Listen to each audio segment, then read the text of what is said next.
বন্ধুরা, আশা করি সকলে ভালো আছেন আর সুস্থ আছেন। আজকে আবার একটা নতুন রেসিপি নিয়ে আপনাদের সামনে হাজির হয়েছি।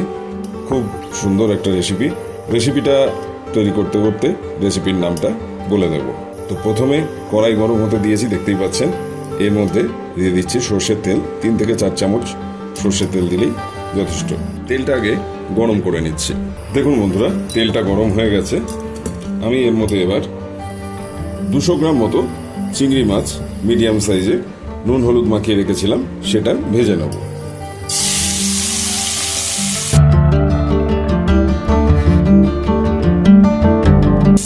মাছগুলোকে জাস্ট একটু উল্টে পাল্টে ভেজে নিয়ে তুলে নেব, কারণ চিংড়ি মাছ বেশি ভাজলে শক্ত হয়ে যায়। এবারে তুলে নিচ্ছি। চিংড়ি মাছটা ভাজা হয়ে গেছে, দেখুন ভালোভাবে ভেজে তুলে নিয়েছি। এবারে দিয়ে দেবো ওই তেলের মধ্যেই একটা বড় তেজপাতাকে আমি দুভাগ করে নিয়েছি, আর তার সঙ্গে দিয়ে দিচ্ছি একটা শুকনো লঙ্কা, আর হাফ চামচ দিয়ে দিচ্ছি 5 ফোড়ন। এটা একটু নাড়াচাড়া করে নিচ্ছি তেলের মধ্যে।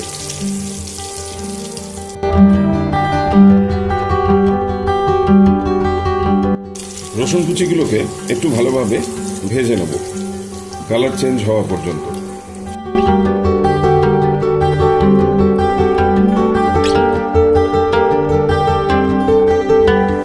রসুনের কালার চেঞ্জ হয়ে গেছে। এবার আমি এর মধ্যে দিয়ে দিচ্ছি একটা পেঁয়াজকে মিডিয়াম সাইজের এরম ভাবে স্লাইস করে রেখেছিলাম, সেটা।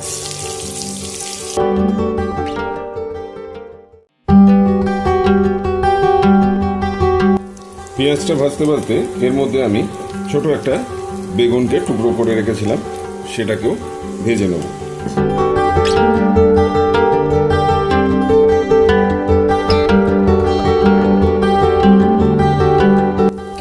দেখুন বন্ধুরা, 2 মিনিট বেগুনটাকে নাড়াচাড়া করে নিয়েছি, হালকা তেলে ভেজে নিয়েছি। এবার তুলে নিচ্ছি। দেখুন বেগুনটাকে ভেজে তুলে নিলাম। 3-4 মিনিট ধরে পেঁয়াজটাও ভাজা হয়ে গেছে। এবারে এর মধ্যে দিয়ে দিচ্ছি একটা আলুকে আমি কেটে রেখেছিলাম ডুমো ডুমো করে, সেটা। আর সামান্য কুমড়োকে এইভাবে ডুমো ডুমো করে কেটে রেখেছিলাম, সেটাও দিয়ে দিচ্ছি। আলু এবং কুমড়োকে ওই তেলেতেই ভালোভাবে ভেজে নেব।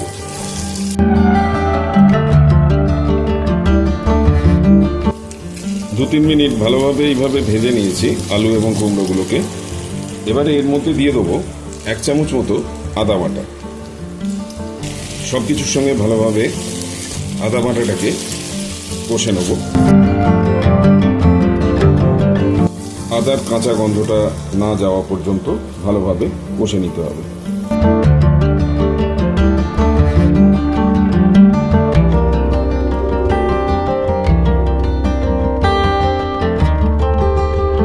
এবারে এর মধ্যে কিছু গুঁড়ো মশলা দিয়ে দেবো। হাফ চামচ হলুদ গুঁড়ো দিয়ে দিচ্ছি, 1 চামচ জিরে গুঁড়ো দিচ্ছি,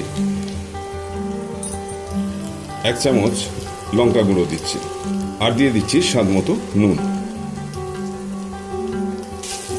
ভালোভাবে একটু নেড়ে চেড়ে নিচ্ছি।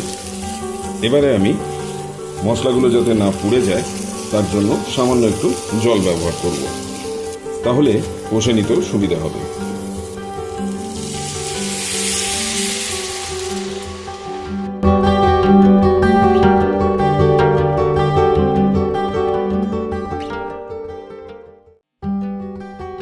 যতক্ষণ না তেল ছাড়ছে ততক্ষণ পর্যন্ত ভালো করে কষে নেব।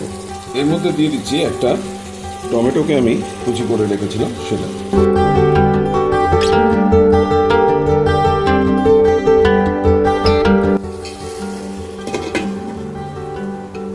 দু মিনিট ঢাকা দিয়ে একটু কষে নিচ্ছি। 2 মিনিট বাদে ফিরে আসছি। চলুন এবার ঢাকাটা খুলে দেখা যাক কি অবস্থা। জলটা প্রায় টেনে নিয়েছে, মশলা থেকে তেল ছেড়ে দিয়েছে। এবার আমি প্রথম দিকে ভেজে রাখা বেগুন ভাজার টুকরোগুলো দিয়ে দেব।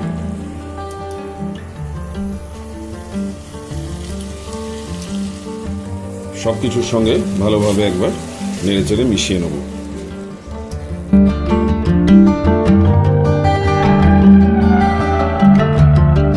এবারে এর মধ্যে দিয়ে দিচ্ছি খুব ভালো করে ধুয়ে পরিষ্কার করে জল ঝরিয়ে রাখা পুঁই শাক। সবকিছুর সঙ্গে ভালোভাবে মিশিয়ে নেব।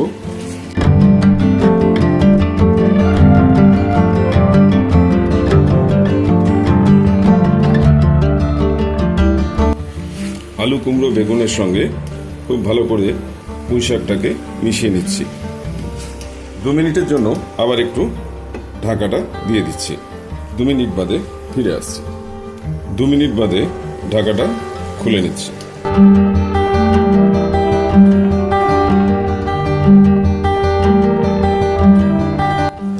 এবারে এর মধ্যে দিয়ে দিচ্ছি আমি 3টে চেরা কাঁচা লঙ্কা, আর দিয়ে দিচ্ছি ভেজে রাখা চিংড়ি মাছগুলো। সমস্ত কিছু ভালোভাবে মিশিয়ে নিয়ে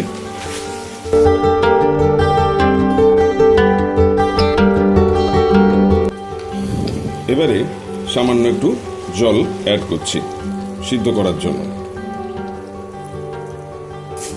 এবারে এর মধ্যে দিয়ে দিচ্ছি আমি 1 চামচ চিনি। এবারে 5 মিনিটের জন্য ঢাকা দিয়ে ভালো করে সিদ্ধ করে নেব। 5 মিনিট বাদে ফিরে আসছি। দেখুন বন্ধুরা, 5 মিনিট বাদে ফিরে এলাম। জলটা অনেকটাই টেনে নিয়েছে। আজকের রান্না আমাদের অলমোস্ট রেডি। খুব সুন্দর একটা রেসিপি, গরম ভাতের সঙ্গে দারুণ লাগে খেতে। এবারে শুধু একটাই কাজ বাকি আছে। আমি 1 চামচ গোটা জিরে আর 1 চামচ গোটা ধনে আর তার সঙ্গে একটা শুকনো লঙ্কা ড্রাই রোস্ট করে গুঁড়ো করে নিয়েছিলাম, সেটা এবার উপর থেকে দিয়ে দিচ্ছি। এটা একটু ভালো করে নেড়ে চেড়ে মিশিয়ে দিচ্ছি। এবার আমি লো হিটে একদম 2 মিনিটের জন্য ঢাকা দিয়ে রান্না হতে দেব। 2 মিনিট বাদে ফিরে আসছি। 2 মিনিট বাদে ফিরে এলাম। চলুন দেখে নেওয়া যাক লুকটা কেমন এসছে।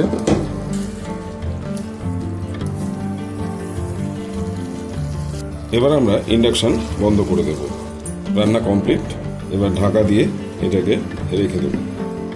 তাহলে এই ছিল আজকের রেসিপি, পুঁই শাক কুমড়ো আলুর ঘন্ট।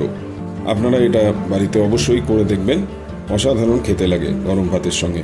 তাহলে আবার একই কথা বলছি, যারা এখনও আমার চ্যানেলটিকে সাবস্ক্রাইব করেননি তাদের অনুরোধ করব চ্যানেলটাকে অবিলম্বে সাবস্ক্রাইবটা করে ফেলুন, আর সাবস্ক্রাইবের পাশে থাকা বেল আইকনটিকে অলে সেট করে দেবেন।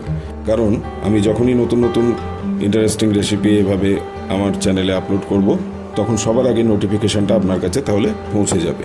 তাহলে সবাই ভালো থাকবেন, সুস্থ থাকবেন, আর আমার বংদিশারি কিচেন চ্যানেলটি অবশ্যই দেখতে থাকবেন। তাহলে নেক্সট উইকে আবার নতুন কোনো রেসিপি নিয়ে দেখা হচ্ছে। সবাই ভালো থাকবেন। আজকের মতো এখানেই শেষ করছি।